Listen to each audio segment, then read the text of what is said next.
అత్యాధునిక టెక్నాలజీ కలిగిన America ఇజ్రాయెల్ను Iran బురిడీ కొట్టిస్తోంది. Cheap డ్రోన్లతో విరుచుకుపడి విధ్వంసం సృష్టిస్తోంది. తక్కువ ఖర్చుతో అగ్రరాజ్యానికి భారీ నష్టం కలిగిస్తోంది. ఇరాన్ సుప్రీం లీడర్ ఖమేనీపై బాంబులతో విరుచుకుపడి చంపేసిన అమెరికా, ఇజ్రాయెల్ దేశాలు ఆపై ప్రతీకార దాడులు పెద్దగా ఉండబోవని భావించాయి. కానీ తమ సుప్రీం నేత మరణంతో రగిలిపోయిన ఇరాన్ పెను విధ్వంసమే సృష్టిస్తోంది.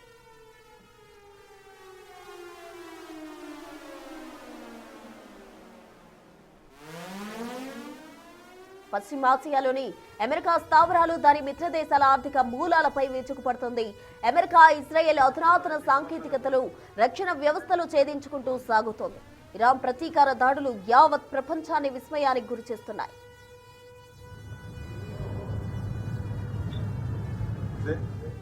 అత్యాధునిక యుద్ధ తంత్రాల్లో అత్యంత కీలకంగా మారిన డ్రోన్లు ప్రధాన ఆయుధంగా మార్చుకుంటూ ఇరాన్ దాడులు చేస్తుంది. సాధారణంగా లోహాలతో తయారయ్యే డ్రోన్లు, క్షిపణులు, ఫైటర్ జెట్లను రాడార్లు సులువుగా గుర్తిస్తాయి. అయితే ఇరాన్ యుద్ధ తంత్రం అమెరికా, ఇజ్రాయెల్కు కంటి మీద కునుకు లేకుండా చేస్తోంది.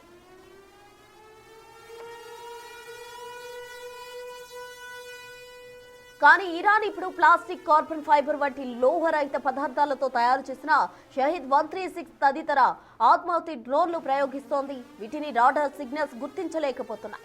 అమెరికాకు చెందిన అత్యాధునిక రక్షణ వ్యవస్థలు సైతం ఇవి లక్ష్యానికి అతి సమీపంలోకి వచ్చే వరకు పసిగట్టలేకపోతున్నాయి. ఫలితంగా ఇరాన్ దాని అనుకూల గ్రూపులు ఈ డ్రోన్ల ద్వారా అమెరికా స్థావరాలపైన, సముద్రంలోని నౌకలపైన అతి తక్కువ ఖర్చుతో దాడి చేసి భారీ విధ్వంసాన్ని సృష్టిస్తున్నాయి.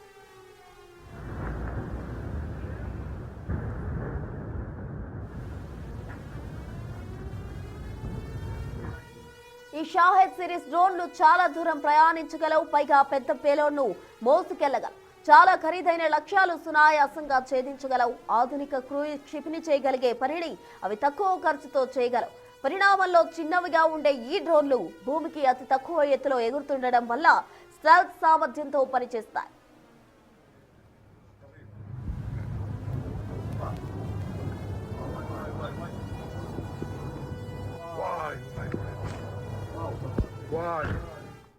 ఒక్కో డ్రోన్ తయారీకి కేవలం $30-40 మాత్రమే ఖర్చవుతుండగా వాటిని కూల్చడానికి అమెరికా ప్రయోగిస్తున్న క్షిపణుల ఖర్చు $2 నుంచి $4 మిలియన్ వరకు ఉంటుంది. అంటే ఆర్థికంగానూ అమెరికాను దెబ్బకొట్టేందుకు ఇరాన్ ఈ వ్యూహాన్ని అనుసరిస్తోంది. రాడార్స్ కు చిక్కకుండా దెబ్బతీస్తున్న ఈ ప్లాస్టిక్ శత్రు డ్రోన్లను అడ్డుకోవడానికి అమెరికా లూకస్ డ్రోన్లు రంగంలోకి దించుతోంది. ఇవి అచ్చం ఇరాన్ డ్రోన్లను పోలి ఉండడం విశేషం.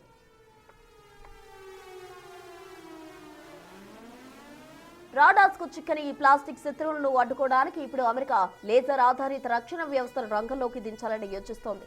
మొత్తం మీద ఈ సాంకేతిక యుద్ధం పశ్చిమాసియాలో పోరాట దిశను పూర్తిగా మార్చేస్తోంది.